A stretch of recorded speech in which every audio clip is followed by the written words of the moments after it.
Welcome you, sir, to deliver your lecture on operational focus.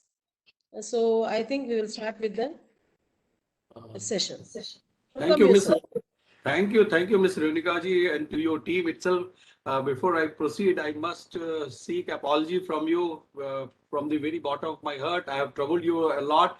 I know many No, of the sir. people, resource person, they submitted their resource material quite in No, sir, advance. it's not a I'm the matter. last person to submit it. So you had been very kind to me. Thank you very much for your kind gesture. So now, without wasting much time, like maybe yes, can the participants see my presentation? Sir, you have to share it, I think so. We have to share it once again. Okay, I think Yes, maybe. sir. Okay. A few seconds back, we were able to see it. No, I think no you have to issues. share it No again. issues. No issues. No issues. We'll take time.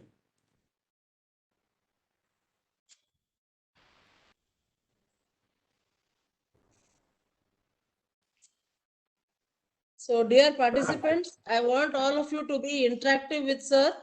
And whenever you want to answer any questions, you can unmute yourself and see that you answer his questions and then mute yourself again. I humbly request all my dear participants to take care and make this session a attractive session. Good. Thank you. So you have already been introduced that there are 7 different modules in case you are planning to follow Malcolm Baldrige framework. So Malcolm Baldrige performance excellence framework, it's a common kind of platform and it can be used in all kinds of sectors, be it manufacturing, be it service and whatnot. So this time it has been so Malcolm Baldrige Performance Excellence Framework. Now it has been limited to education itself. So my presentation would be limited to only educational sector itself. Okay. So this is the kind of framework that you have. Starting from leadership to result, you can see. So in between, you have something like operation focus, correct? So operation focus itself. So my presentation will be limited to this module.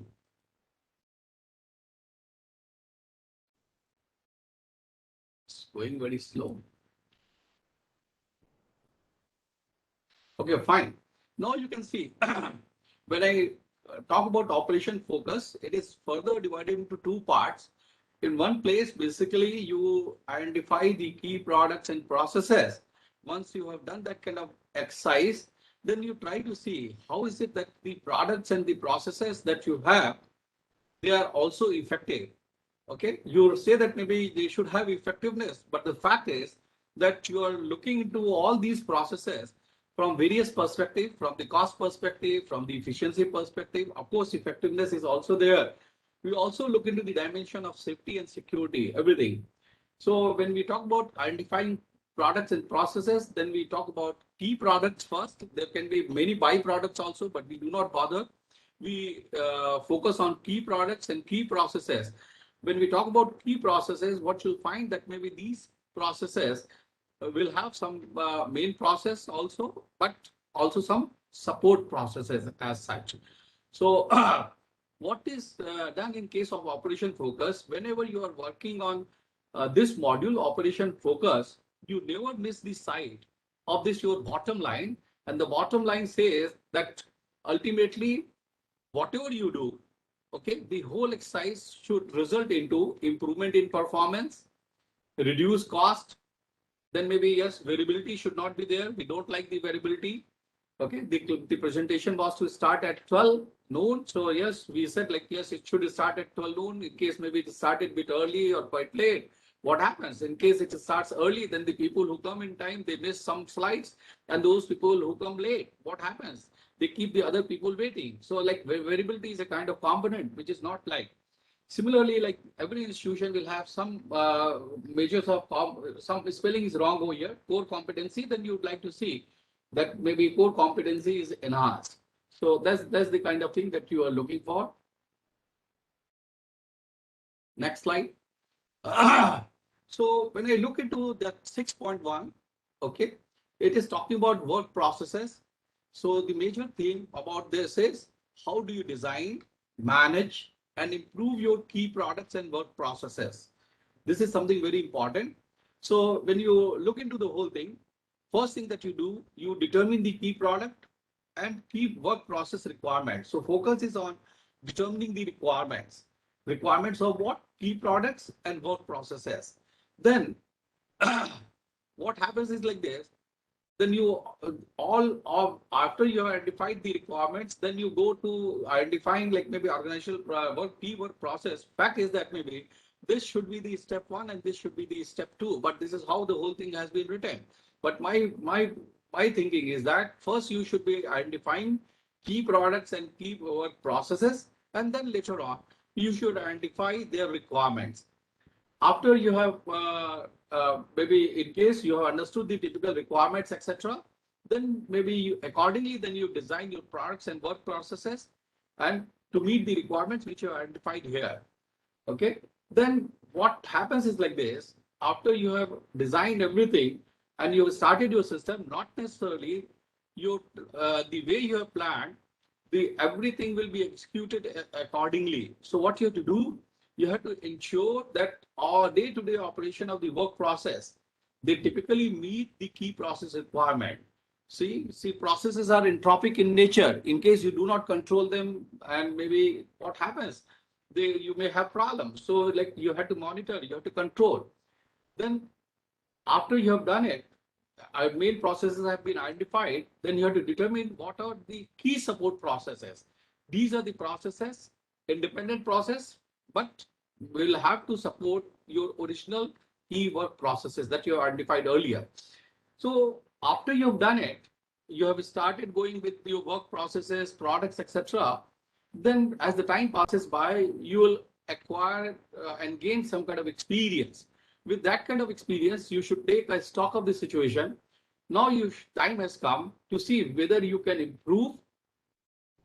Like maybe that's not the question that whether you can improve. Question is, how is it that you go about making improvement to work processes and support processes? What for? To improve the product and process performance, and also to enhance your core competencies and reduce variability. This is the bottom line. This is the bottom line. And then like maybe besides that also, you go and manage your supply network. Supply means supply of faculty, supply of students, supply of staff, and so on and so forth. So even after you have done it, okay, you should not miss the site of innovation itself. We are involved with teaching everything, but point is, what drives the economy of the country is innovation. More innovation you do, more capital product you earn, and maybe yes, you make your country proud. So you have to see that how is it that you go and make your country proud. So now here this site talks about determining key products and their requirements. So key products, whether you're talking about current key products or the key products what you are going to see in future.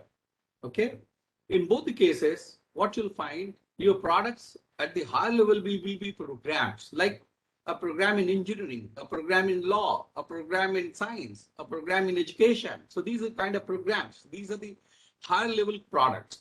But every such high level product can be brought down to the level of discipline. Like maybe say engineering as a program, then you have mechanical engineering discipline, computer science discipline, and so on and so forth.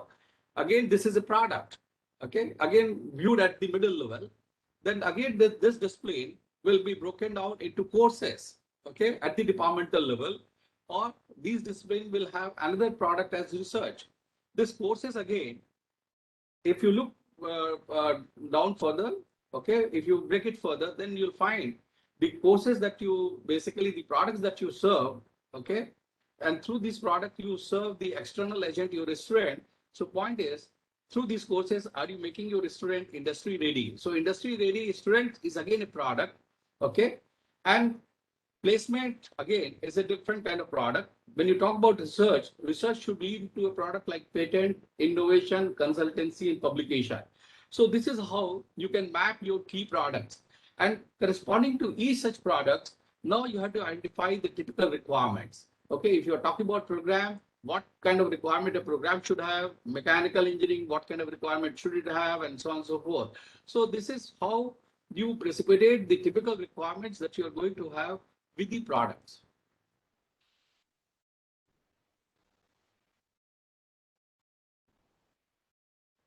Okay. Now we'll learn about products and key processes and support process. Just to give an example to make the life easy. Let us say that there is a product like a course, typical course, whatever course you are teaching. So the key process would be what? Basically, the teaching and the learning. Why this thing? Teaching and learning, okay? And the support process would be, how is it that you conduct your teaching or learning? Through labs, through assignment, through projects. These are the key support processes. And then maybe examination again is another support process. Okay. And then test, quiz, take home examination. These are the maybe products under the heading examination itself. Okay, let me now ask, someone of you can unmute yourself. Tell me, what is the purpose of examination? Somebody should give me the answer. Please, someone of you. Ashwarya Singh, are you there, Ashwar? Assessing the students. Ashwar, can you give me the answer? What is the basic purpose of examination? Why do we conduct examination? Why do we conduct test, quiz, or take home examination? Ultimately, we are in the teaching profession. Shaila, can you help me? I just said assessing the students. Assessing the student, number one, just fine. So basically, like you for the purpose of grading them, you basically conduct the examination system. Is that? Yes, sir. Any other answer? In case anyone has a different answer, please come forward. My take on examination is different. My take on examination is, yes, of course, grading will be there, but my focus will not be on grading. My focus will be on learning. What kind of practice do I follow? I can share it with you people. So even in this COVID time also, when the classes are conducted online and whatnot, I'll take the answer sheet of each such question, ask the student to be present there, and the whole copy of that candidate will be examined before him or her. Now, maybe when I'm discussing it, I'm trying to read the mind of the candidate, and then maybe I'm trying to give him the answer. So when you're interacting during this examination evaluation, the kind of learning the student takes, that's the learning which he is not going to forget any time in his life or her life. That's what has been my experience. Okay. So examination should not be taken just as an opportunity to grade the student. Rather, the examination should be taken as an opportunity for making your students to learn. Is that clear? Okay. Next slide. Now, maybe recently on 28th of July, Modi talked about during the first anniversary of NEP 2020. And that's where he said, like, maybe he is going to bring data analytics even to class 6. He wants to make India hub of machine learning, AI, and so on and so forth. Why I'm talking about this, in case you are talking about future products, you must see that maybe you are imbibing these two concepts in your products, because in coming time, you are going to have a big application and big market for these two basic tools. So far, AI and ML had been the domain of activity for computer scientists. Now those days are gone. Whether I'm mechanical engineer, electrical engineer, or electronics engineer, or even in say biotechnology, pharmacy, every one of us, or even material scientists, you had to understand the fundamentals of AI and ML. Let me tell you that maybe way back when I was doing my MTech in IIT Kanpur, in '86 itself, I had taken 2 courses on AI. And then maybe later on, after coming back to the institute, guided several projects on export system, etc. Why is that we have to talk about AI and ML? You can see from this slide that in 2009, okay, we had world over the global market roughly $39 billion. $39 billion. In 8 years of time, by 2027, what we are going to see that this business is going to jump to the figure of $430 billion. 30 to 430. Just imagine, it's a sizable growth. And cumulative annual growth rate would be something like 35%. That's the kind of business that you are going to see. So there is going to be a big boom. The students that we have enrolled in our institution itself, unless until we train them with the machine learning and whatnot, correct? They finding a good job, respectable job will be a big issue. So like maybe when we are designing our courses, keeping in mind NEP 2020, we had to take note of this also. See, like this, the industry 4.0 is again going to come in a big way. See, there are a number of places, AI, augmented reality, even advanced material. I know of a company, Applied Materials, it keeps coming to us. Recently, Sujit Jha, he was talking about like maybe doing research through ML, etc. Now we have roped in the faculty member, and even machine learning techniques will be used in designing the advanced material. 3D printing, again, at machine learning, smart automation, cyber security, autonomous system, IoT. See, you look for the system. At most of the places, what you're going to see is like this, AI and ML coming in a big way. Okay, so how is it that maybe you should orient your key process requirement or you should try to determine? So when I'm going to determine, I'm going to be prospective. So what we are going to, what is that we should be seeing is that the kind of education technology we are adopting today, that probably will change dramatically. So education technology has changed, like maybe most of the thing has gone on online platform, etc. So because of that, what is going to happen anytime when we are designing our teaching processes, etc. So we have to think about learn anytime and learning at any place. So that kind of flexibility should be there. Now, see, so far maybe one teaching fits all. That was the kind of model. No, now because of online kind of facility coming in, what you'll find that yes, we can have personalized learning at one's own pace and speed. So yes, so the poor, maybe low learning student, they can learn at their own pace, and then maybe by putting more hours for their study, etc., they can come to a respectable level. So now this is the essence. Third point is the essence of your NEP 2020. People should be allowed to take flexible paths and there should be more choices of subjects. Now, you are going to have blended learning. And what is important to understand that you are going to have flipped classrooms. Flipped classroom, I believe that most of you know, flipped classroom is something like this. The conventional system is that in classroom, you give them the teaching and then maybe yes, the student do home assignment, etc., project at their home. In flipped classroom, it goes otherwise. You ask the student to study the thing themselves, and when they come to the class itself, you take them to problem solving exercise, and you do not give them a routine kind of problem, a real problem, complex problem.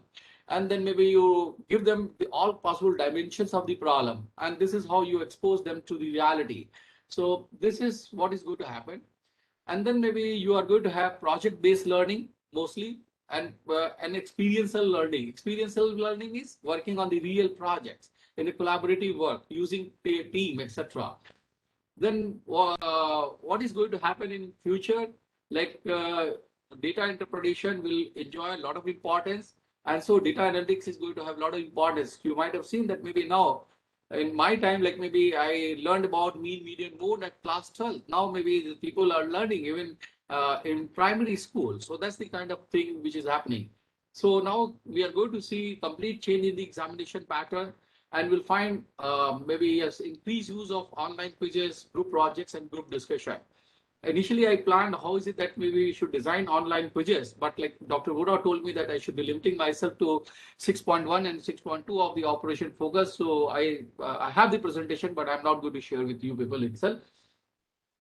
The other point that you should keep in your mind that what is going to happen in future, like maybe so far, we as a teacher believe in giving too much to these students, whether the students are ready to take it or not. So, but in time to come, the students, they have to have more ownership of the teaching. So there will be increase in the student ownership in the learning process, correct?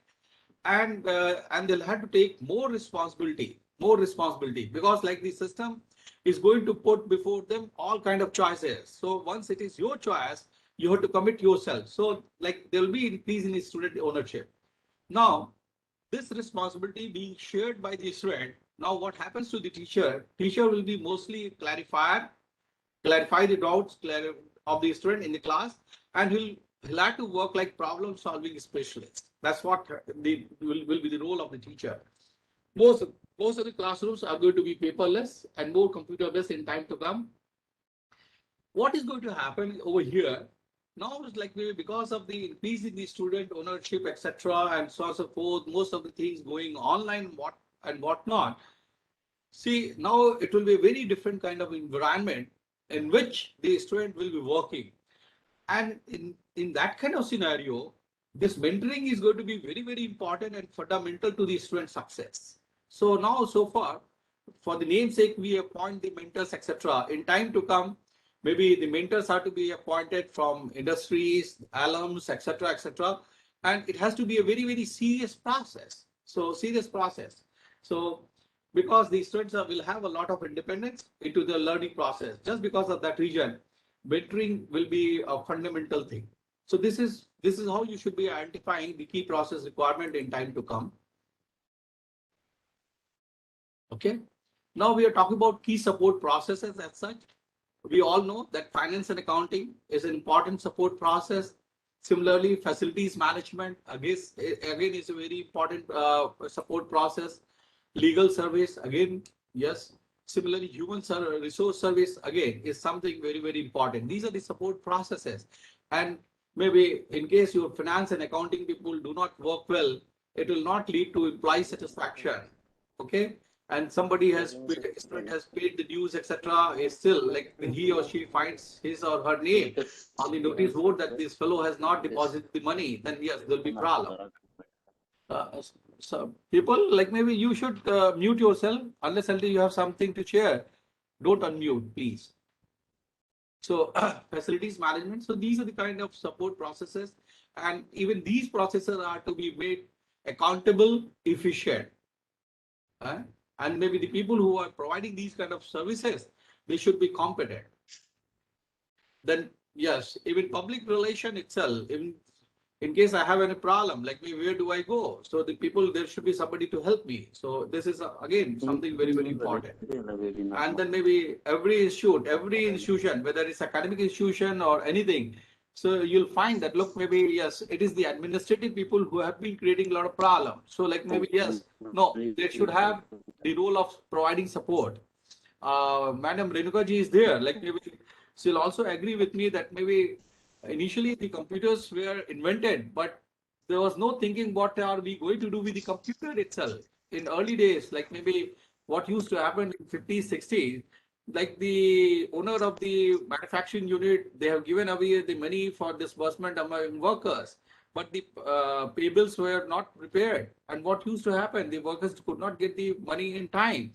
And when these people will go to those clerk, they'll, instead of saying that maybe we did not prepare the pay bills, etc., they'll simply say that maybe yes, the masters have not given the money, and that's the reason we are not dispersing the money. So there was a lot of problems. So these babus, they were not contributing ultimately to the manufacturing. They were not providing the services. Their role was of that of support staff, but they were not doing their job properly. And that was the reason computerization started from payroll preparation itself.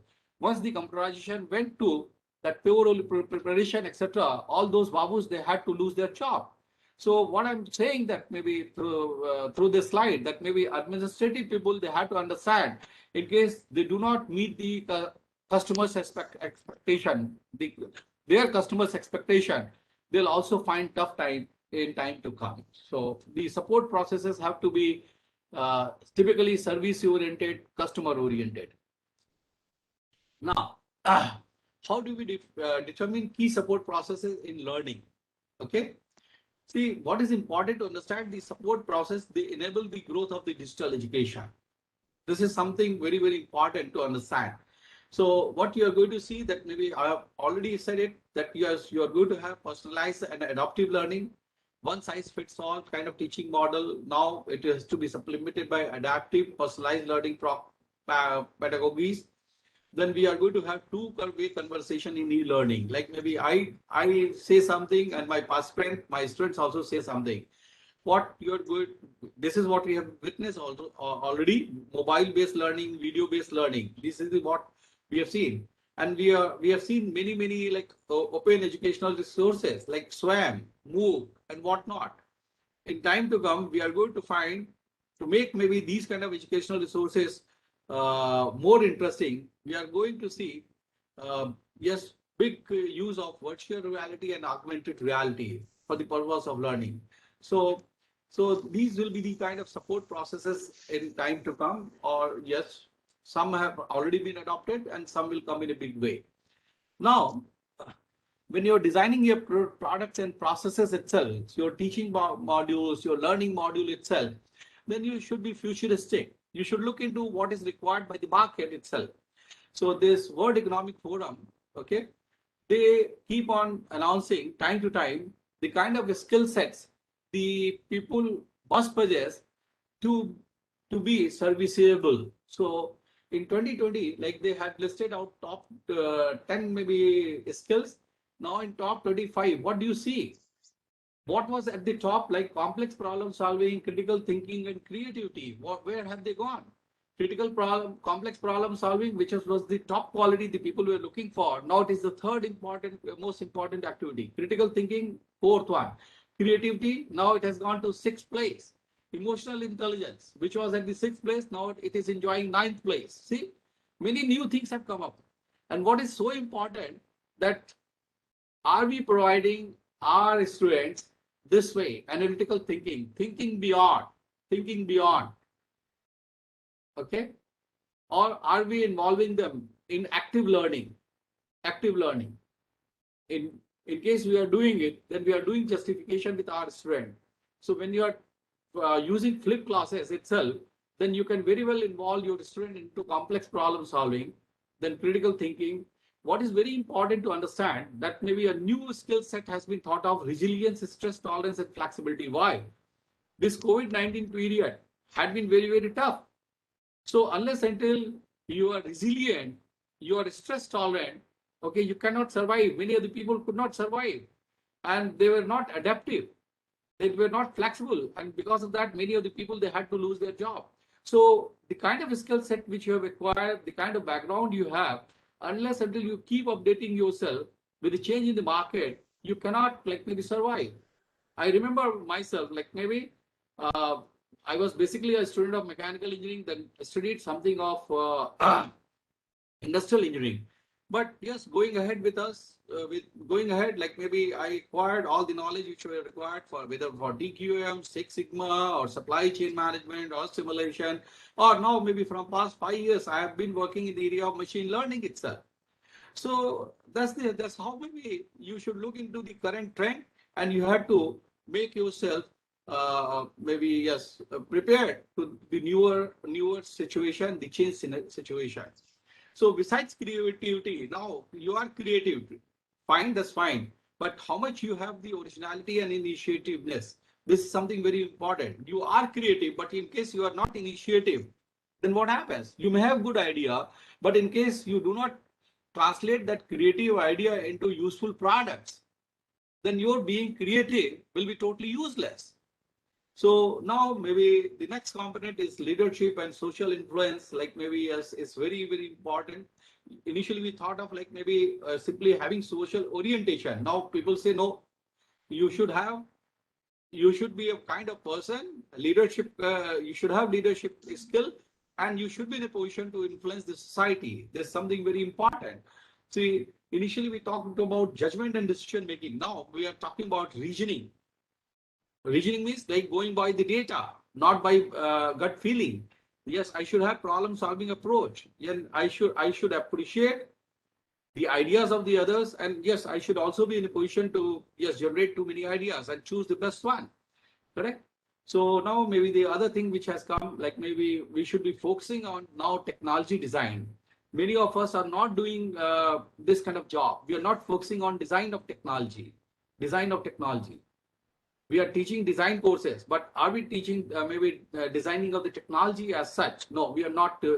So this is what is going to give to a person holistic view. Like maybe can he visualize the whole system, or maybe he just sees maybe a very small component of that system. Like yes, point is like even if I'm working on a component, can I see the big picture? So for that purpose, we had to maybe impart this kind of skill also to the student, technology design. So when you're talking about your processes, etc., keep in mind this kind of a skill set, and accordingly, then you think of designing your processes. Okay. Now, when you are talking about designing products and process, please try to understand that the customer requirement is going to change. Maybe we are living in a dynamic world, particularly the people who are in history and so on and so forth. Things are not changing, but in the field of technology, things are changing very fast. In case things are changing very fast, point is, are we going to meet the customer requirements? In case we are not going to do that, we'll never be in a position to achieve the efficiency. And in case we want to achieve the efficiency, many of the processes that we have to look back.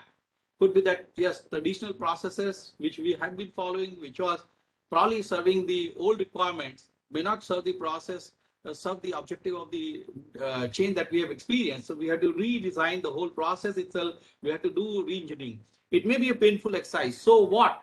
In case you want to live, your organization has to survive.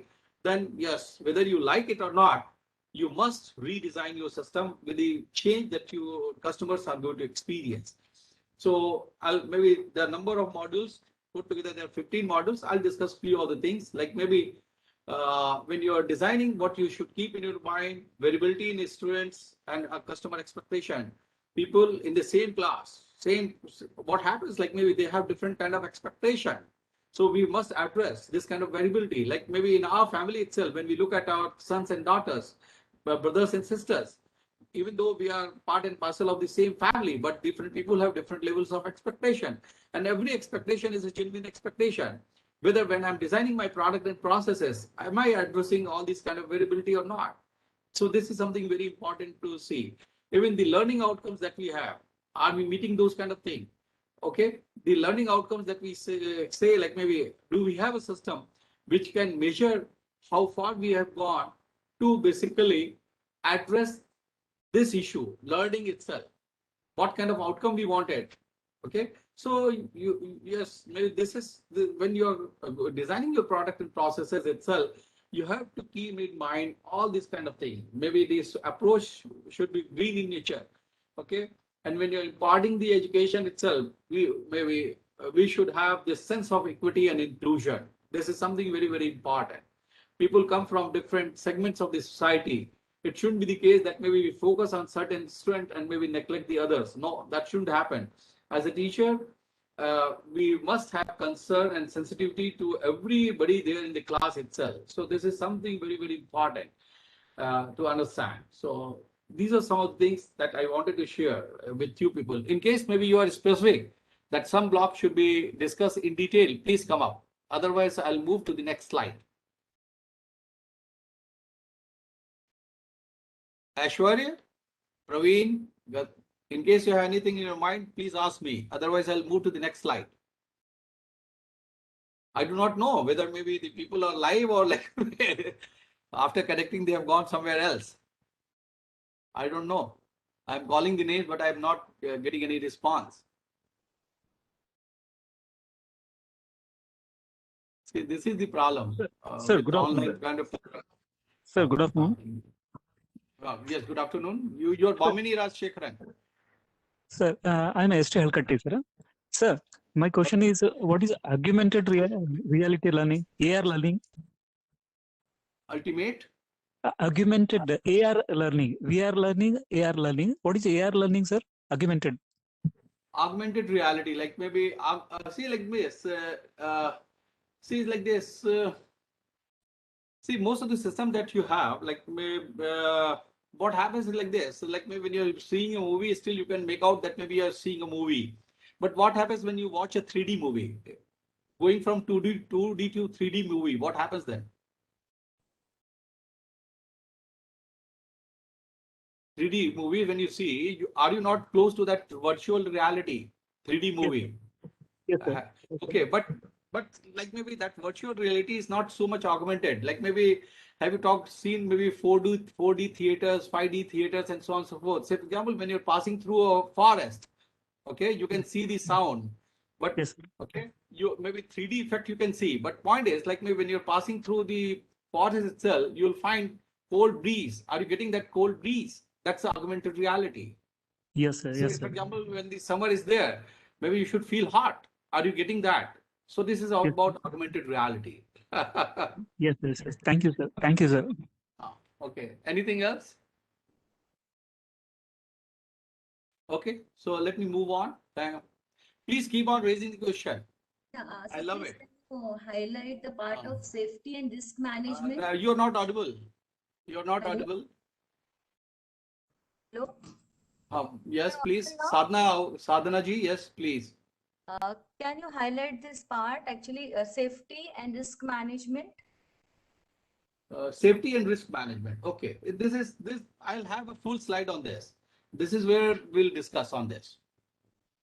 See, like safety is an important concern. Safety of students, safety of staff, safety of faculty member. This is something very, very important. Okay. I have a full slide. Yeah, just wait for that. Okay, sir. Okay. So let me go ahead then. Okay.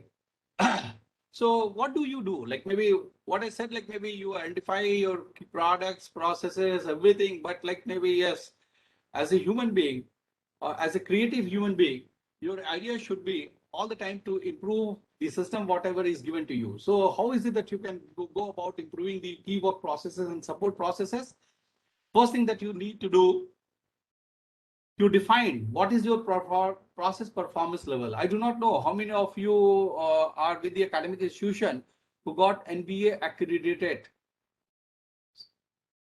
Are you from NBA accredited institution? Someone of you?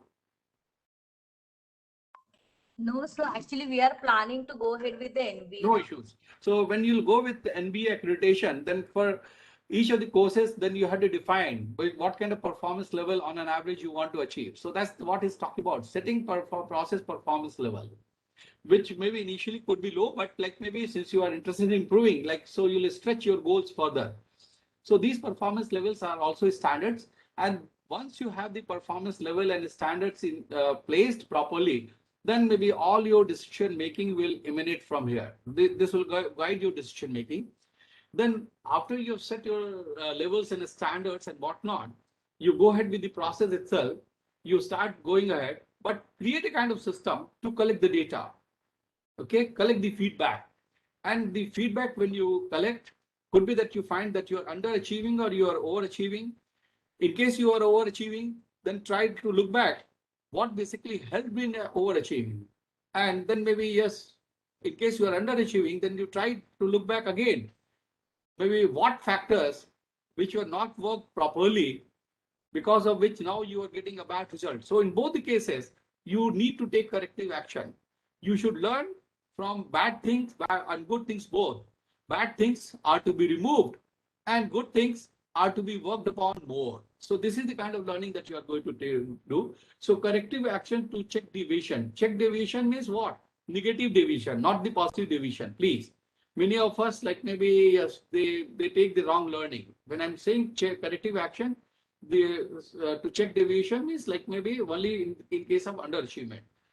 In case we are taking maybe underperforming, then yes, we'll restore the performance by what? By taking the corrective action. And like maybe it depends upon the nature of the process and so on and so forth. Accordingly, then you'll take some kind of corrective action. And the corrective action that you take, again, it can be technology based because the technology was a bottleneck. Could be the people were bottleneck. In case the people were bottleneck, provide them training, provide them work upon their like a learning level. In case they had the learning, they had the capability, but were not performing, then maybe you had to do something about them, ask them to change. In case they don't change, just do away with them. That's a simple thing. Maybe don't keep on working on them maybe for all time to come. They are good people, they are bad people. So like maybe in case you have bad people, somehow they have come to the system, please do away with such kind of people. Could be that maybe everything was right, technology was good, we were good, but probably the method that we designed, that was wrong. So here we need to change the method.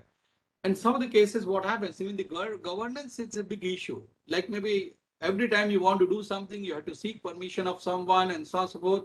That is killing your time and so on and so forth. So probably the corrective action can come even to the level of governance itself. Now, again, for taking corrective action, you do not jump. Maybe you do not come to the conclusion directly that, look, maybe this is where the problem would be. No, don't do that. Do what is called root cause analysis. You go ahead with cause and effect diagram. You see a problem. There could be the different sources of problem. Do why kind of thing, and ultimately then you collect the data, analyze the data, and then maybe yes, see which factor is basically the cause for that kind of problem. So you had to do root cause analysis. And then maybe after you've done it, then you have to minimize the likelihood of this type of variation in time to come. Like maybe, the problem has come, but that problem has arisen because of some region itself. Is that clear or not? So the source of problem is one thing. This is what has been causing the problem. But why is it that maybe this kind of problem has arisen? You have to even work upon that also. So like maybe this is something very important. So now, then maybe some other thing that you have to do, you have to evaluate how well the process is performing. And then this must consider differences among customers when customer interactions are involved. Please, like maybe since I have limitation on my system, what happens then? Maybe, yes, we try to, yes, maybe use the same device to treat everyone. No, maybe the people will come, like maybe the patient can come to a doctor with different kinds of problem. Point is, maybe should I give the same medicine to all my patients? No. The patients may have varied problems, and maybe depending on the problem, the people should be given treatment. Same thing here. My customers have different expectation. Are we going to meet their expectation? So don't design a system which basically meets a class of customer, a class of students, or a class of faculty members. There are people of different kinds. Like maybe, yes, now you in your rank, you have many lady faculty members, lady students, female students. Maybe their problems are unique itself. Are we addressing their problems or not? Those kind of things. They are like maybe mothers also working in the organization. They have small kids. How is it that maybe we are taking care of their small kids? Do we have crutch in our organization or not? Maybe you have to have like maybe all those kind of concern in case you feel concerned about your employees, your students, etc. Maybe having motivated employee, this will be just a dream for you. So now what you have to do is like this, you have to identify opportunities for reducing cycle time. Okay. So if I give my bill, in how much time maybe it gets processed, like maybe those kind of cycle time. Cycle time will also come in, like my student has submitted the assignment. In how many days, in how many hours, I come back to my student with the result. So those kind of things.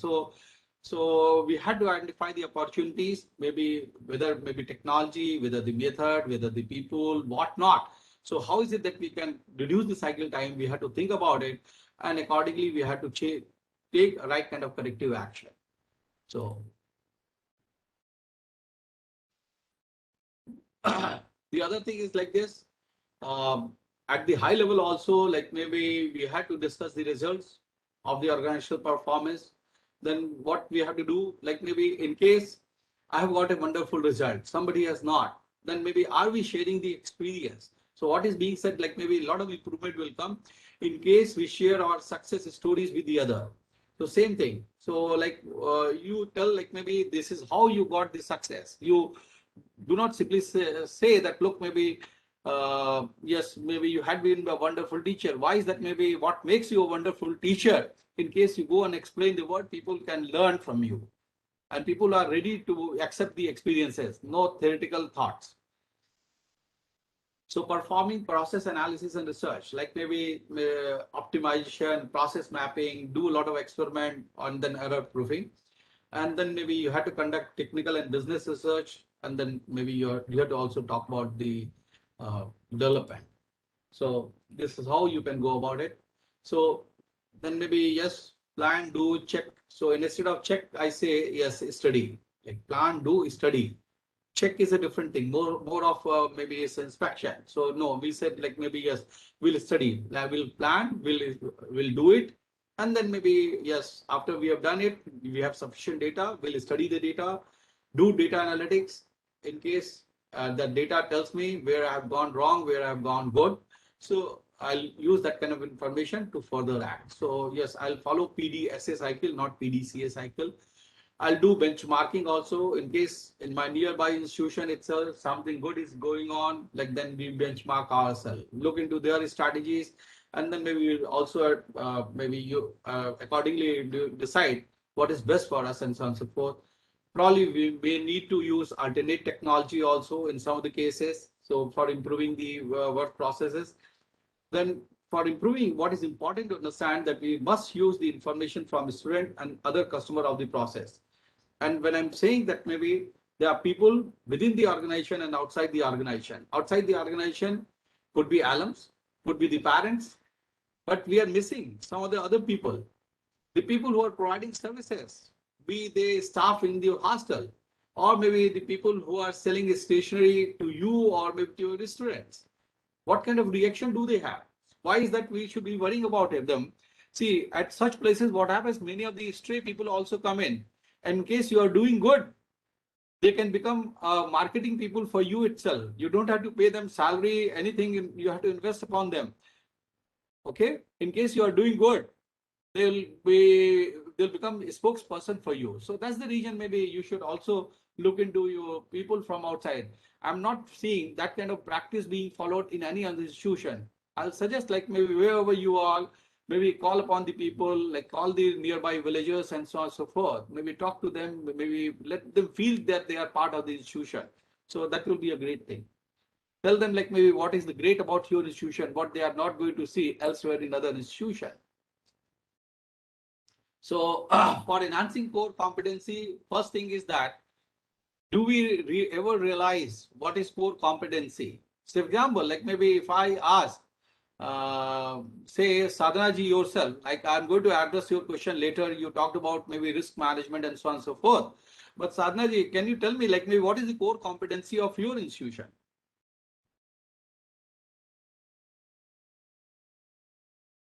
Do we have the answer? You'll find like maybe vision statement, mission statements written everywhere in the institution itself. But we hardly find like maybe a core competency. Maybe people you will use like maybe our teaching and research will be of Indian standard. Point is like maybe how do you going to achieve it? What is the core competency you have? That question is never addressed. So like when you're talking about Malcolm Baldrige performance excellence framework, this is something very important to understand, that you have to work about your core competency, but you can work upon your core competency only you have identified it. So in case you have not started doing it, please maybe identify the core competency. Once you have identified, then maybe yes, identify who are the people who can contribute a lot to this core competency itself. Okay, after you have identified, you make them to work. Okay, to make them to work, you need to create a supportive ecosystem, mostly from the governance side. Then maybe yes, to achieve further mileage on core competency, you have to provide them budget. Okay, and then you have to give them a target. You have to benchmark. And in case whatever benchmark has been achieved, in case those people achieve it, then there should be a time to celebrate. Those people who have contributed a lot, they must be incentivized. This is something very, very important. In case you do it, then only you can enhance the core competency. Otherwise, it will remain to be a dream. Now, how is it that you can reduce the variability? What is meant by variability for me is nicely explained over here. Some of the time people get confused with accuracy also. See, like maybe precise means maybe less of variability. What you can see, and accuracy means being on the target. What you can see, like here, maybe the person has been accurate, and also like maybe you want to hit the bullseye. All the fires have been on the bullseye. So I'm accurate, I'm precise. What happens here? I'm not accurate. I'm much away from bullseye. But what is happening? My precision is good. What is happening in this case? I'm not on the bullseye, But on an average, I am. But in this case, what happens? I'm not accurate, not even precise. So variability means basically achieving this kind of situation. Variability, again, maybe variability means what? Variability, when I'm talking about variability, I'm not talking about precision like this. Variability in terms of how much away you have been from here. Maybe in case of quality control, we use this kind of concept. But for when you talk about most of the academic processes as such, maybe any kind of overachievement is not a big issue, correct or not? It is the underachievement which is more of worry. So like maybe when I'm talking about reducing variability, then maybe I'll be looking from the negative side. So to reduce the variability, in our case, particularly for teaching learning method, we have to clearly set the right deadlines. Deadlines means what? Deadlines means deadlines. They should never be extended further. In case you set some deadline and on the request of the student, maybe you postpone the date, you set a new deadline. What happens? A message goes to the mass that in case next time again we make the request, the person is going to entertain our request and the deadlines are not going to be so-called deadlines, correct? So like maybe there'll be issues. So when you set the deadline, that deadline should be set in a meaningful manner, considering all possible constraints the students may have and so on and so forth. Then you should see that the people do attain the deadlines, correct or not?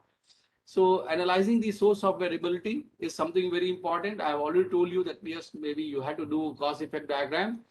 Then after you have found that maybe these are the sources, then you have to design the programs and strategies to curb the variability. Then before you go and implement the programs or strategy, you must evaluate their effectiveness, not maybe because your boss has said or because it is who you have said it and so it should be followed. No, before it is implemented, let there be a discussion and let the people properly evaluate the effectiveness of program and strategies using different perspectives, because we want to have a meaningful strategy.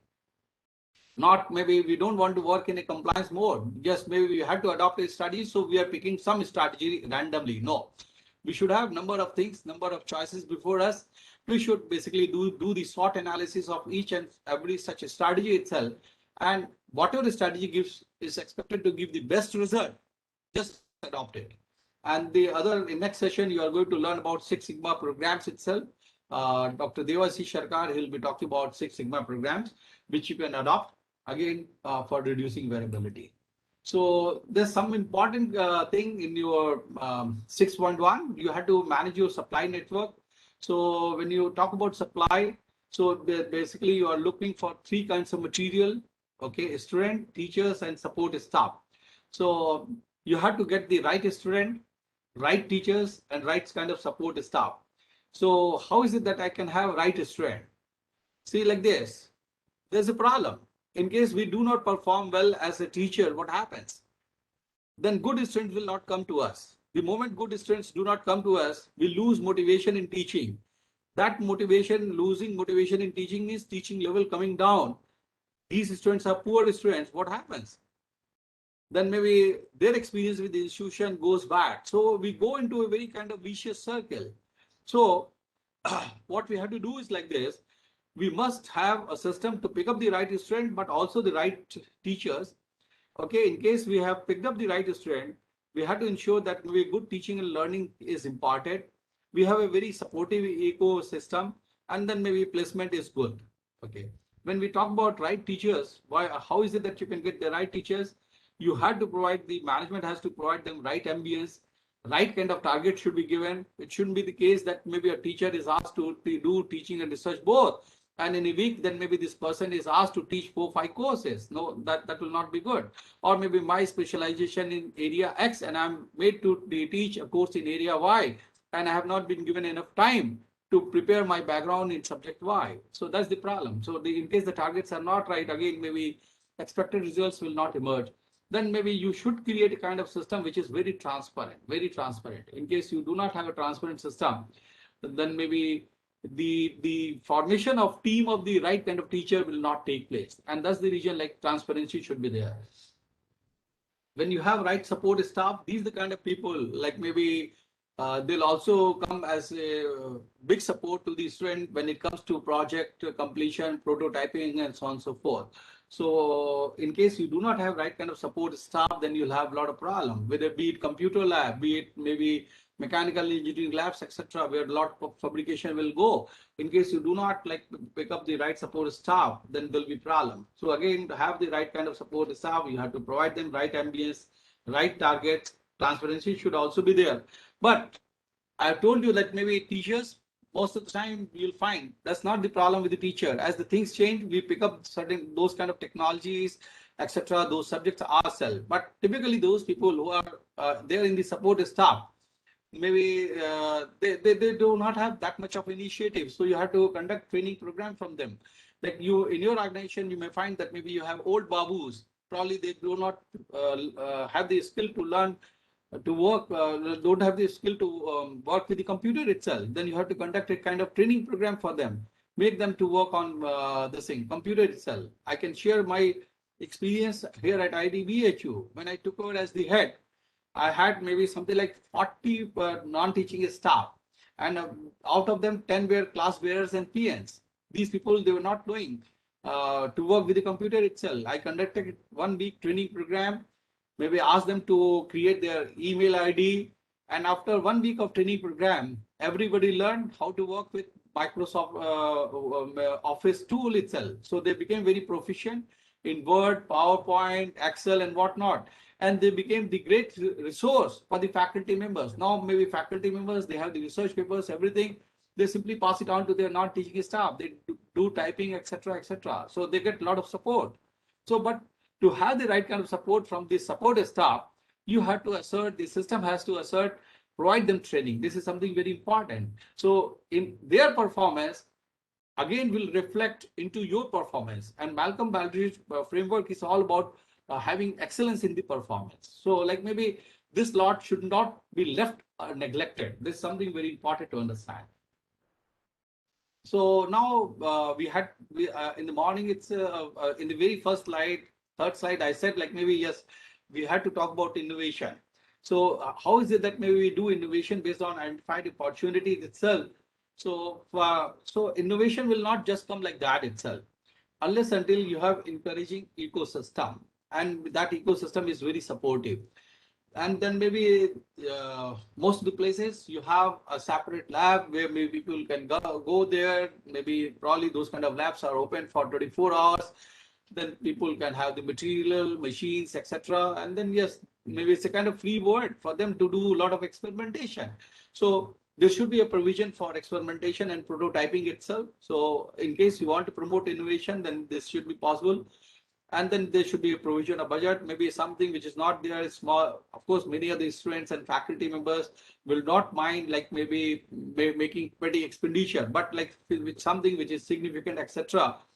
Okay, the institution needs to come forward. Maybe whether they are coughing up the money from their pocket, they are roping in the industries, or they are roping in their alums, etc. But somehow the budget should be provided.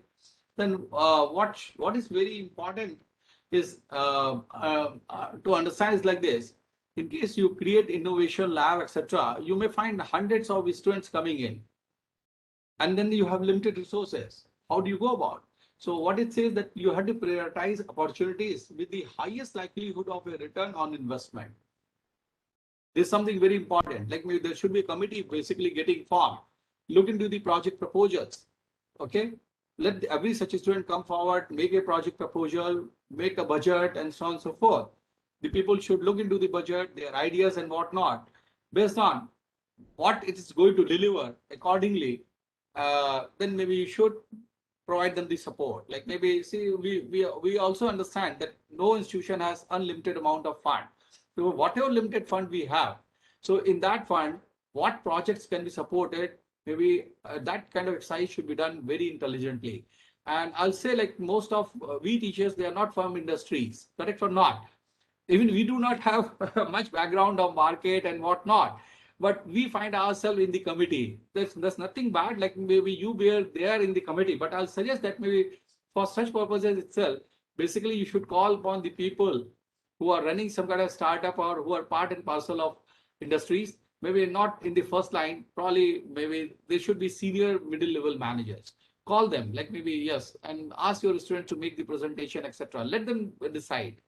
Okay, so that's what, in case you do it, then maybe yes, innovation will come very fast and in a very innovative manner.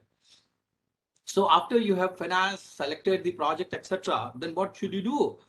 You should keep monitoring their progress itself.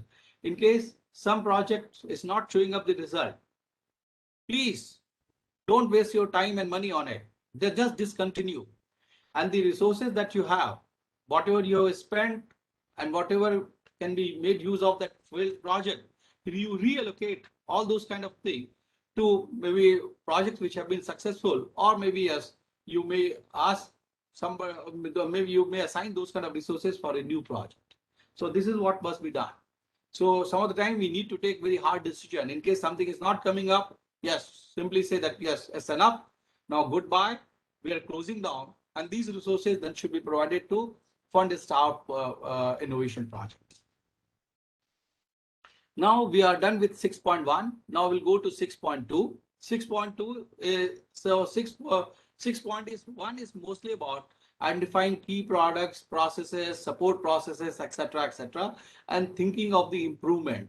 So now the 6.2 is all about effectiveness, and I have already told you that even though we are talking about effectiveness, we are looking into the efficiency aspect. We also understand the difference between efficiency and effectiveness, correct or not? So here effectiveness is it is at a much maybe hard platform. So effectiveness is basically here incorporating the sense of efficiency also in that sense. Okay, I'm not talking of grammatical meaning of effectiveness.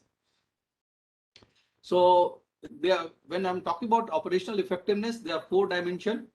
One is cost, the other one is efficiency. Effectiveness is already there. So these are the kind of things that we talk about. We also talk about security and cyber security. Why? Because we are having many sensitive data, privileged data and information, and that too related to key assets. So naturally, we had to have mechanism to maybe secure such data and information. And also we had to talk about cyber security, because many of us are using digital platform, and many of the things like maybe in office has gone onto the computer itself, and in most of the computers now you don't have intranet but even internet itself. So we are prone to cyber attacks and so on and so forth. So could be that maybe there are people who are very smart. In case I have my exam question paper on my system, and maybe say for example my system is on, could be that some student of mine is very smart. There are utilities which are freely available. I can install those kind of utilities, like maybe I can find out IP address of your system, and yes, somehow I can go into your system and maybe just pick up that question paper. I don't have to maybe follow the practice what was followed by 3 students in the film 3 Idiots. Oh, you remember that? Like the people had to basically break open the lock of the principal to get the paper. No, a situation is different here. People don't have to do that. Like maybe I should be smart enough and I should be in position to hack your system. That's all. So like maybe we had to have provision of cyber security and so on and so forth. So many of us I have seen, like maybe we do not try to protect the documents, such documents. I've seen many of my colleagues, they have created documents, but they have not protected it using some kind of passwords. So, but particularly the sensitive document, it should be password protected. That maybe that kind of utility is there even on Microsoft Word, but many of us are not using it. So then maybe we are going to also talk about safe operating environment. In case you do not have safe operating environment, maybe you cannot have effectiveness. So safe operating environment means like maybe we create a kind of fearless environment. And in case fearless environment is created, naturally efficiency, effectiveness, everything will increase. So then maybe what you have to do is like this. You have to think about, anticipate ourselves what could be the possible disaster, emergencies and disruption. Not only have to anticipate, we must prepare ourselves, and then maybe there should be a methodology again to recover from that. So in case we follow all this approach, anticipate, prepare and recover, then only we can say we are going to have operational effectiveness. Some of these points that I've talked about, I'm going to discuss them one by one. So how is it that you can manage cost efficiency and effectiveness of your operation? There are a number of things that you can do. Six Sigma programs, which you are going to, on this itself, you are going to have a session from Dr. Sarkar, very next session. You are going to achieve efficiency by controlling variability. Lean programs are basically there, and they focus on removing all kinds of waste. There are 8 types of waste, and what you do, you study all those kind of waste, you try to remove them, and by removing them, like you again achieve cost efficiency and operational efficiency. Your cycle time is also cut, cost also goes cut, like maybe. So the third thing is that maybe yes, do use data analytics. Okay, without the support of the data, don't take a decision. Many of the times I have seen the people at the higher up will say, like, they'll behave like not like a decision maker, but they behave just like a boss. I'm always right. If you ask them why this decision, they'll not give you the answer. They're not accountable to anyone, but that's what should not be practiced. People should develop the habit of going by facts instead of going by gut feeling.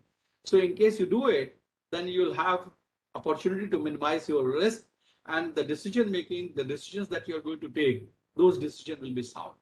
You can make use of your industrial engineering tools, particularly for process improvement.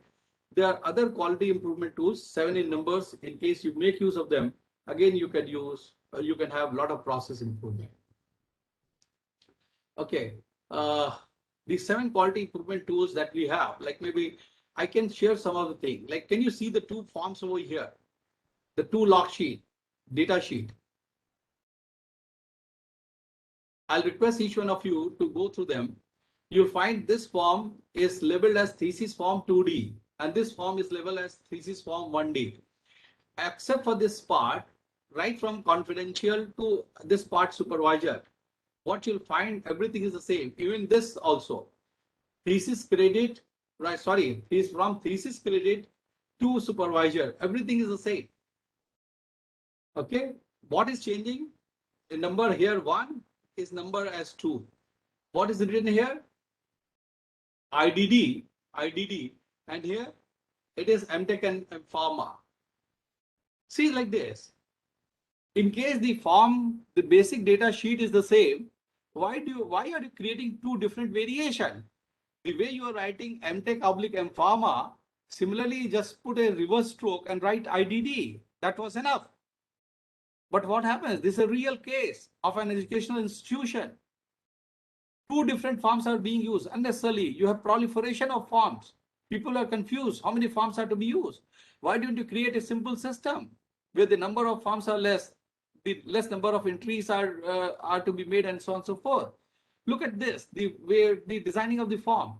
Here you are asking somebody to put the date, and then maybe somebody is writing the date here also. Why at 2 places the 2 maybe dates are to be put? These are the kind of question that you raise. So many of the times, like maybe improvements will come by designing the right kind of data collection form itself. Please, I'll suggest that each one of you must start doing it. Many of the forms that you use in your college, etc., probably you need to have a look at that. Some of the time, maybe the forms you give, you provide a very less space, and whereas the input that goes is quite long, and somewhere like maybe the string size for some input will be very small, but you'll find good space being given, and so on and so forth. Like maybe again, date given. Some of the people, they have the habit of writing month and then the date, correct? And there are people who have the habit of writing date and then month. Why? Maybe in case you have created a pro forma, correct or not, why don't you like maybe yes, ask them to put the date in a typical fashion itself?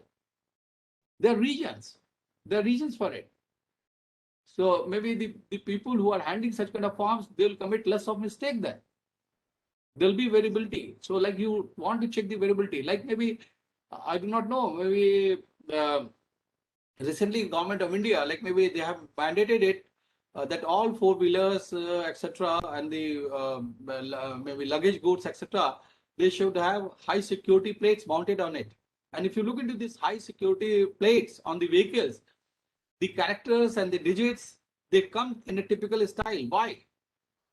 See, recognition of these digits and so on and so forth was very big issue. What used to happen, like maybe in case you are violating the rules, traffic rules, etc., of course, the picture will be taken by CCTV. Then maybe all these pictures will be read by manually by the staff, etc. Then all those people who are violated, like maybe I'll read all those numbers, maybe make manual entry into my system. Now, in case all the digits, all the characters are of the same standard, maybe CCTV will capture the picture. I'll have a machine learning platform, and this machine learning platform will identify those characters and digits, and automatically, yes, it'll take the suitable action. So like maybe the whole thing can be processed very fast. So that's the good thing about doing standardization. And this is what I talked about. So you have to have a standardization done. So now maybe your data log sheet is different from check sheet. Like maybe, yes, you do something like this, or checklist again, like maybe somebody does not miss out anything. It's always better to prepare a kind of checklist. So maybe by having a checklist provided itself, like you ensure that maybe quality is built into the system. Then maybe after you've collected the data, then maybe, yes, maybe plot all those points, see the trend, etc., how the whole thing is going on. So this is what is scatter diagram. So, and then maybe, yes, but then maybe after having the scatter diagram, you do regression to find out the relationship. Okay. In case you get a relationship, then what do you do? Why are we discovering the relationship? Anybody? Anybody? Praveen? Can you help me? Why are we interested in maybe finding out a relationship?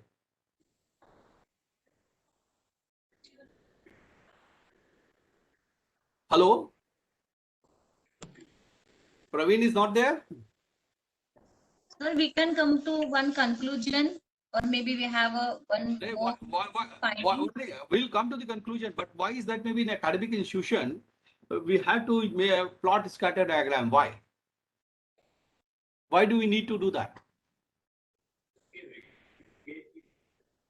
It's the variables. Variable, see like this can help. Like maybe, say for example, I take the student performance. Say for example, a student has performed very bad in my course, correct?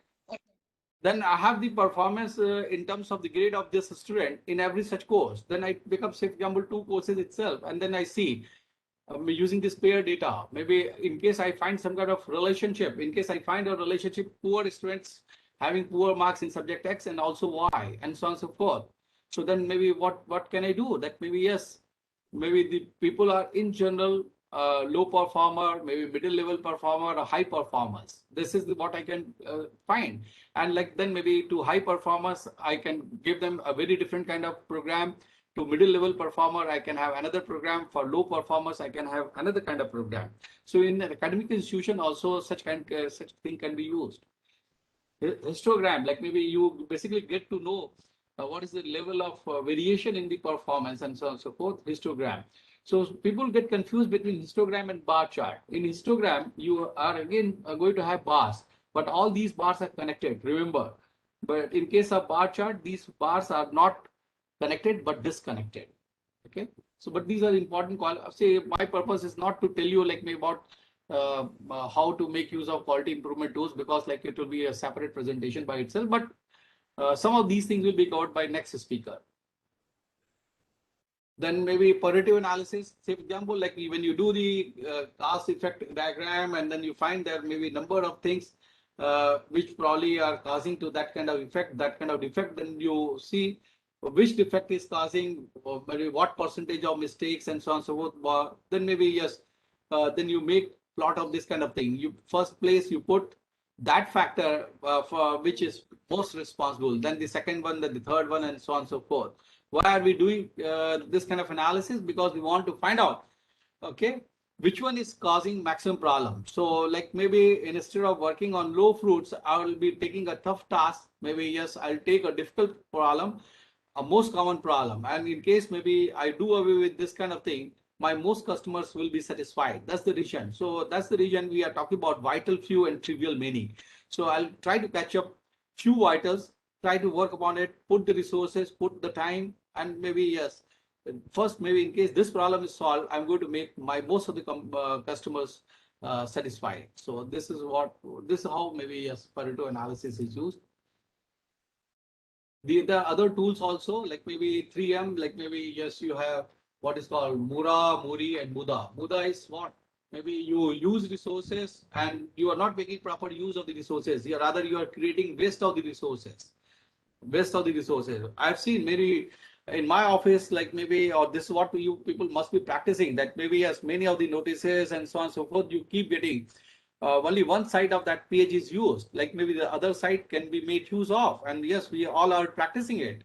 We are not creating waste. So we are conscious people. So like maybe we are not creating to waste.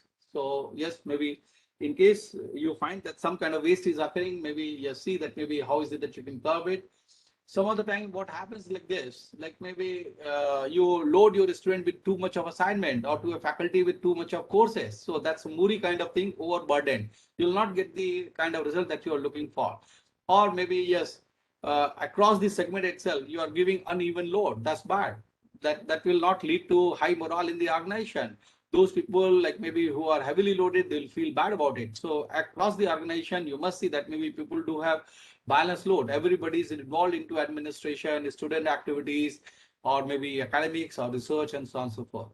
So when you design the system, maybe you leave no chance for mistake proofing. Like maybe I talked about placing as a watermark DDMMYY kind of thing, or YYYY. So in case you do it, like maybe you create a system where maybe there's no chance of doing mistake. Like maybe many of the inserts that you see, like what happens in one way only you can insert. So then there's another tool called failure mode and effect analysis. Yes, please. Somebody wanted to say? Okay. Anything to be said? Okay. So there's another tool called FMEA, which can use it. There's another tool, what is called fault tree analysis. All these tools are applicable even in academic institution itself. In short, it is called FTA. Then 5S tool can be implemented very easily by each one of us.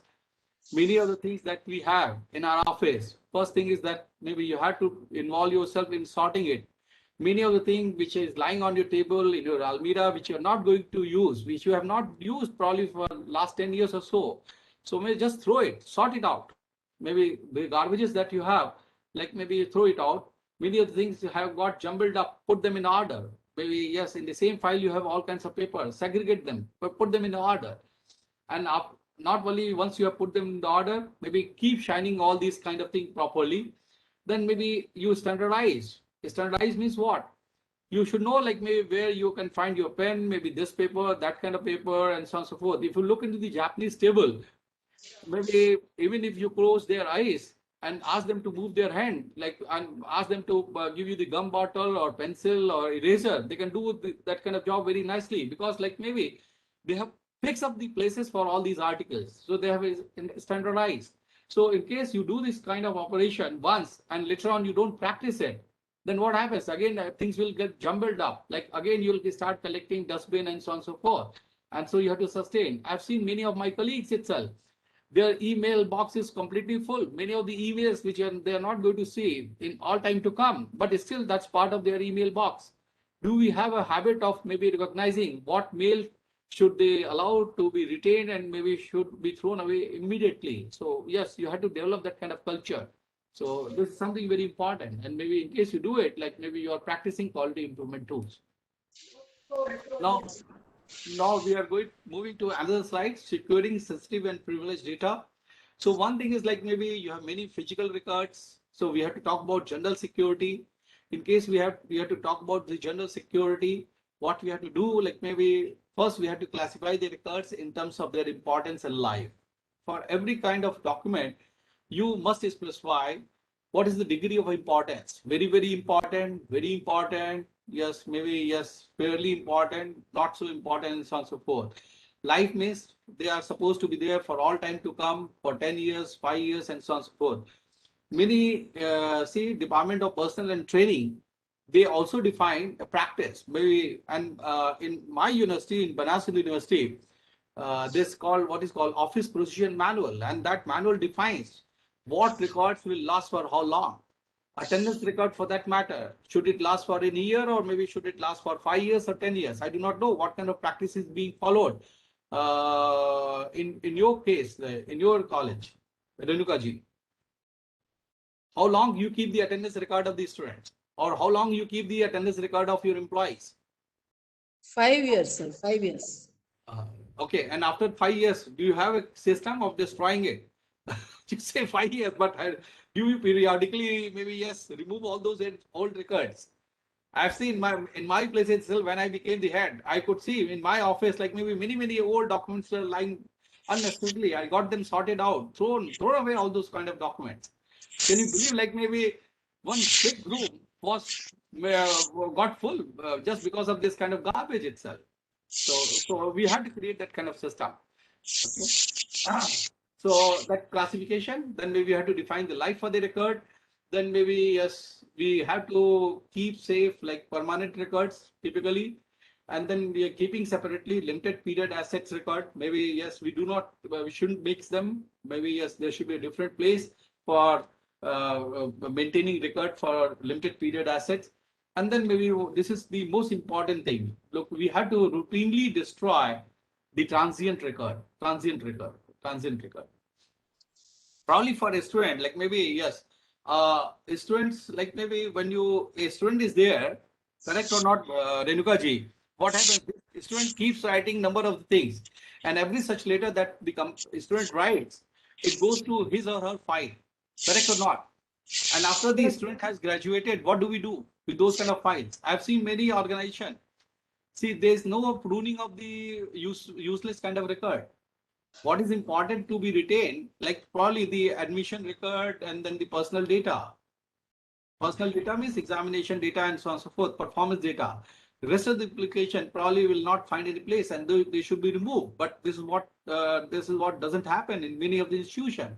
It might be happening in your institution, Inugaji, but I've seen in many of the government institutions also it is not happening. Okay, sir. Okay, let me go to the cyber security itself.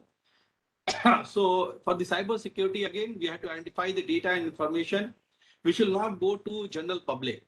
Okay, highly protected. Okay, could be that maybe this data is not even on intranet, and maybe the data which is there on a typical system, probably that kind of system shouldn't have any kind of even internet facility. Are we maintaining like maybe copy of that kind of data in case maybe the information is digitized in nature? So in case you have it, very sensitive kind of information that you have, maybe you must protect it very carefully, very carefully. So then maybe yes, you identify the data information which is not for the common teachers and students. Maybe again it should be properly managed. Then maybe you have to find out the data and the information which will be used only for the teachers, or maybe can be used by teachers and the students both. And accordingly, you have to create those kind of access and so on and so forth. Okay. Then maybe you have to create a right kind of gate, like maybe like most of the application now you can see like maybe you are given a captcha and then maybe yes you ask the user to key in those kind of captcha and so on and so forth, then only you give access. So all those things are to be done. Then you have to identify the threats, vulnerabilities and risk, and accordingly then you have to create the firewalls. So in case you do it, you are probably taking care of cyber security. Then yes, this is where maybe Sadhana had the question, providing a safe working operating environment.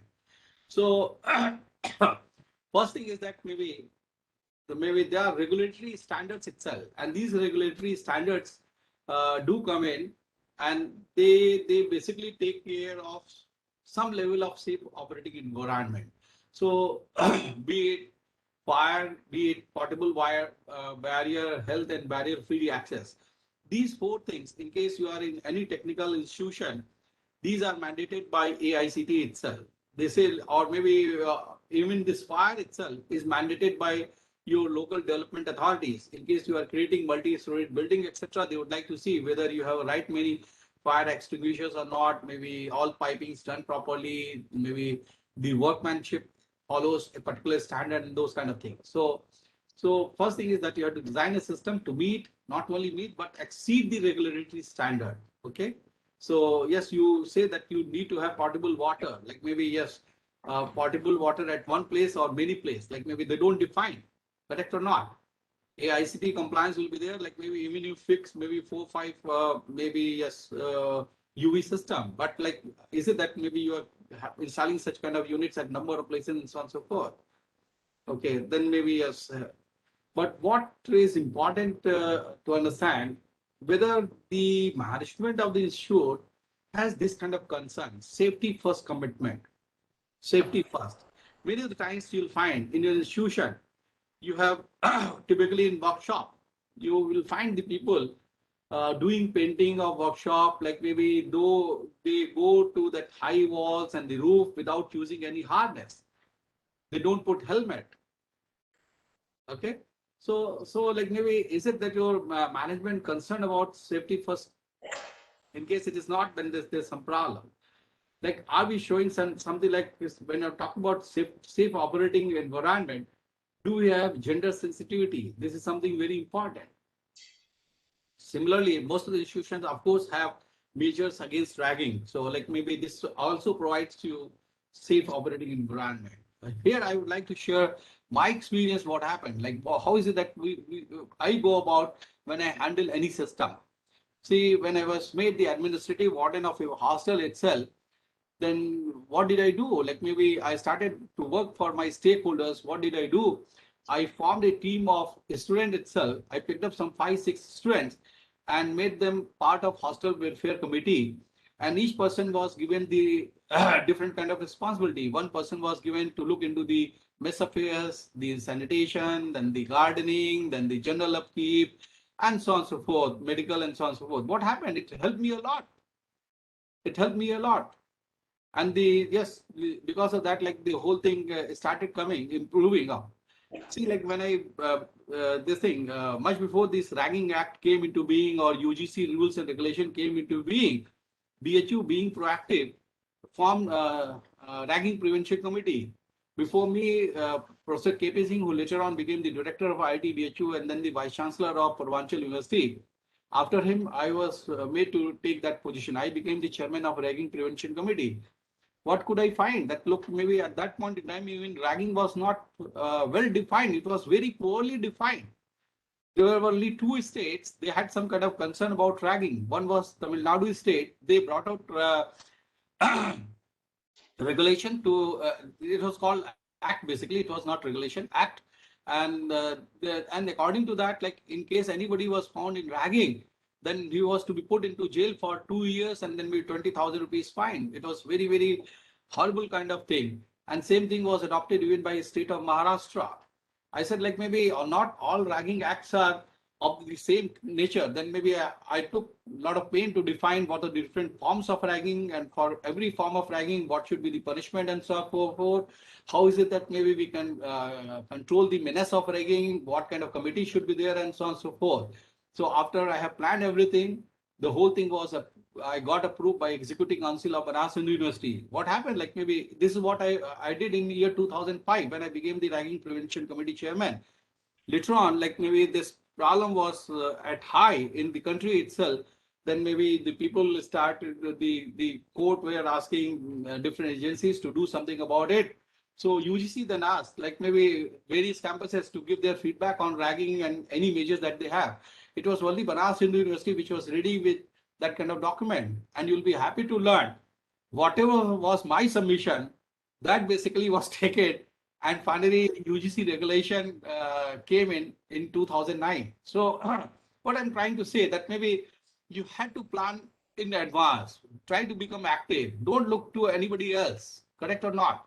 If you are at the driving seat, please see how best you can deliver the whole process to your stakeholders, to your customers. Okay, so this is what I'm trying to say. Like maybe you anticipate, you prepare, and then you recover from what? Disaster, emergency, and disruption. So you have to anticipate what kind of problem you may have. Power failure. Power failure. In case you have power failure, what kind of problems may come to the campus itself? In case power failure is in the daytime, or in case the power failure is in the night time, what happens?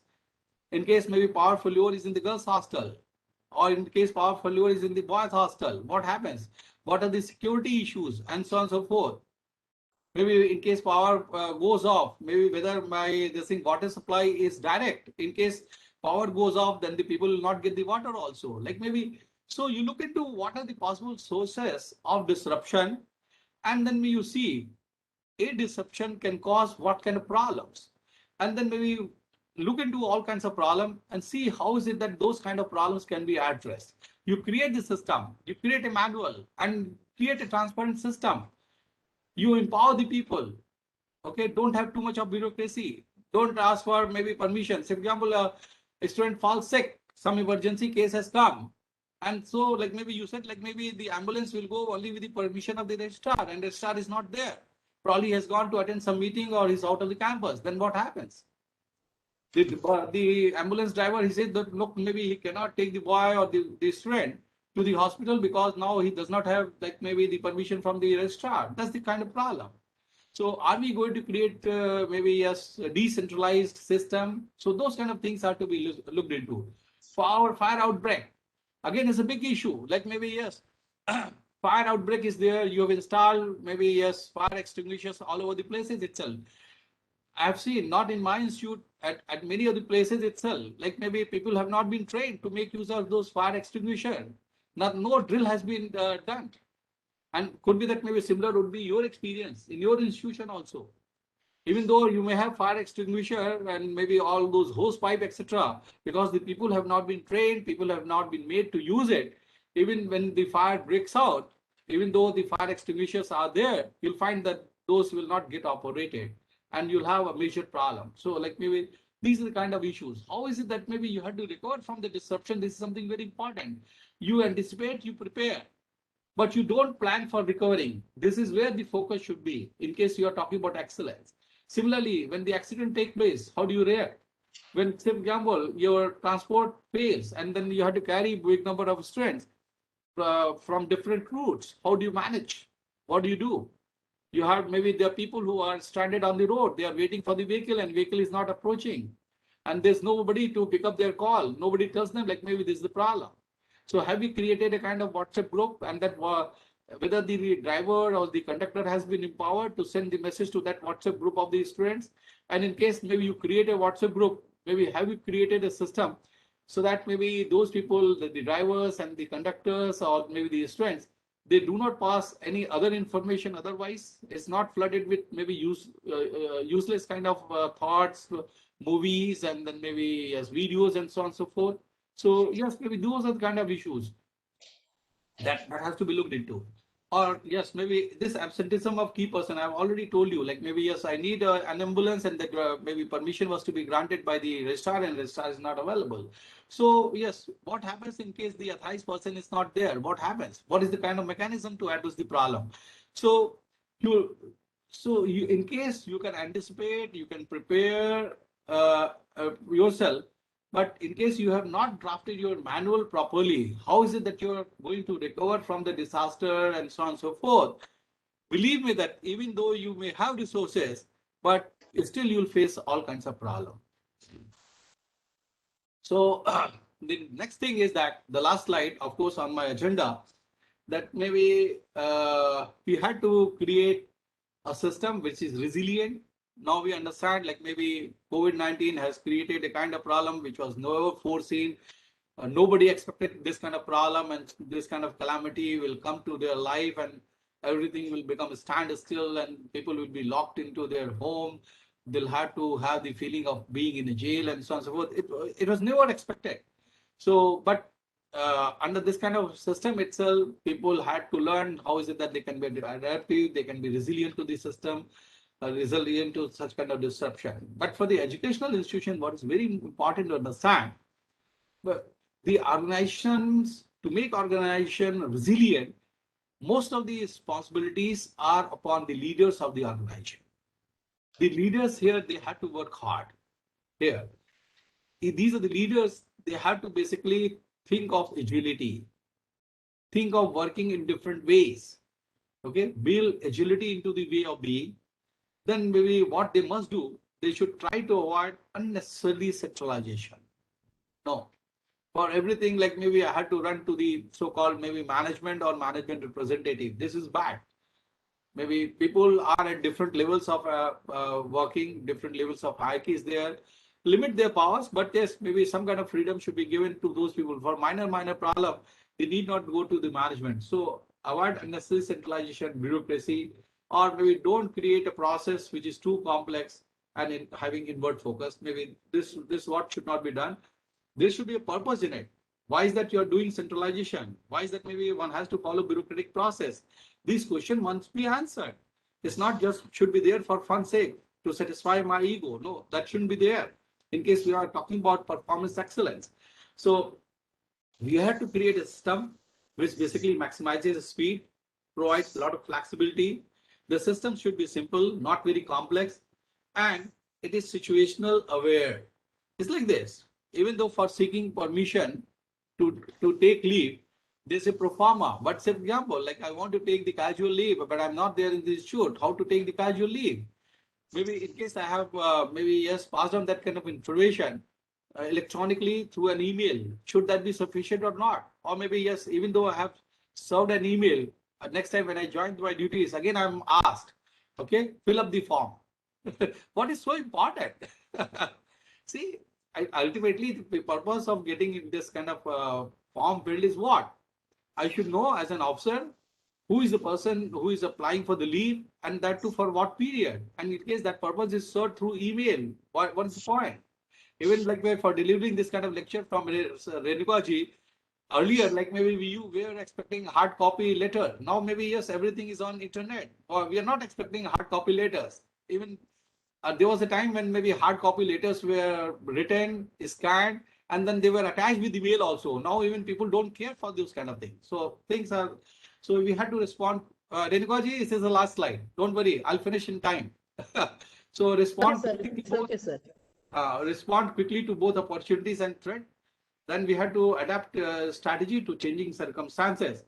And what is very important, that maybe the governance has to be robust. Robust means it should be in a position to absorb all kind of shocks. Robust design is uses Taguchi concept. Taguchi concept means let there be variability in the environment, but my product is robust. I'll absorb all kind of variation. So the governance should be robust, and this robustness will come only my governance. The institute administration has trust on the fellow teachers and the people who are serving the organization. So this is what all I had to say. I have finished in time, I believe. Renuka ji. Yes, sir. Yes, sir. Yes, sir. So any question in case you have it, like maybe please ask me.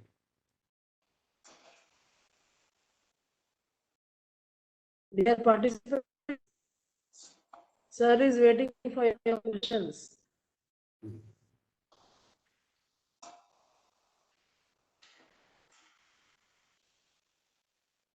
In case there are no question, then I'll assume two things, that maybe I have not done my job or my people were not attending the classes. No, sir. Participants are attending your Good. So it seems that maybe there are no questions. Asha Matthew, I would like to listen from you. Asha Matthew, in case you are there. Aisha Anjum, any one of you can unmute yourself. Sir. I would like to see your face as Hello, well. sir. Good afternoon. Who is it? Like maybe Ligia Pereira. Okay, good. Yes. Sir, thank you so much for that excellent session. We found it perfect, not just professionally, but I think even for us in our personal lives, you spoke about clearing up paperwork and keeping your things in place, but excellent. Sir, can you please elaborate on the PDSA, the plan, start, act, and do? Fine.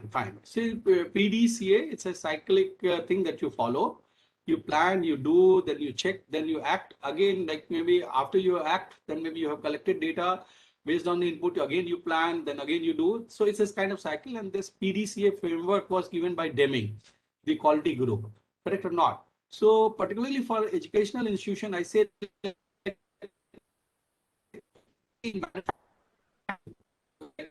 checking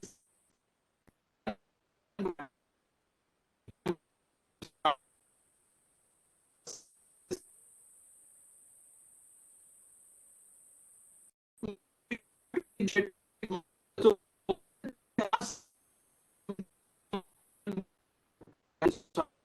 I would study, I would like to take the learning myself. And that's the reason, instead of using the word check, I am using the word study. Does it answer you, Pereira? Sorry, sir, I lost my connection for a bit there, but I was just intrigued with the concept, because you do while you plan in what you are talking about. Normally we plan and then we act, but in Correct. Like, this it's like this. particular Like, concept, you keep planning and you keep so acting, it's like maybe and then you on replan. a lower level, like maybe let me make you understand. So, for example, I'm taking a particular course for the first time, a new course. So I basically create plan of my lecture, fine, and I go ahead with my plan of lecture. What happened? I said, like, maybe this concept I will be finishing off in 1 hour, and the other concept will take 2 hours. Could be that maybe that 1 hour lecture was very, very interesting, and that's where maybe the student took too much of time. So what happens, like, then maybe I make a record of this information. Okay. When I come back from the class, I say that maybe instead of one lecture, 1 hour putting in here, I should have 2 hours. Could be that for some other lecture, I have put in some 3 hours. Correct. And then that's where I could finish off the whole thing in 2 hours. Probably, maybe the issue is whether I'm recording such kind of feedback or not in my original template. Okay. In case I'm doing it, I'm studying it. And then, yes, then I'm going to act next time. So it is plan, then do, then study, Got it. and then act. So Yeah. maybe on a lower Yes. level, this is what is the meaning of PDSA. Yes, no, I liked it a lot, sir. It makes a lot of sense, and I think you skip you skip a lot of time, save a lot of time by doing this. Thank you for sharing that, sir. Thank you for coming forward, Lily. Thank you. Good. So, Renukaji, no other person is coming forward. Yes, sir. Yes, sir. So, do I have your permission to leave the system then? Yes, sir. I'll just put my words of thanks. So, what is organization focus? We came to know over here. Our teaching faculty would have really understood that how we should take our institute also as a industry, and whatever products and processes we are using in the industry. Likewise, we have to use the same in our institute also, and we have to check whatever processes we are following, whatever products we are getting, and then you came on to the excellence of an organization, how the organization should be maintained, or how it should be brought up to an excellent framework. So I'm very thankful to you on behalf of our principal and the participants of the FDP and myself. I thank you, sir, for your wonderful session, and I'm very happy. Yes, sir.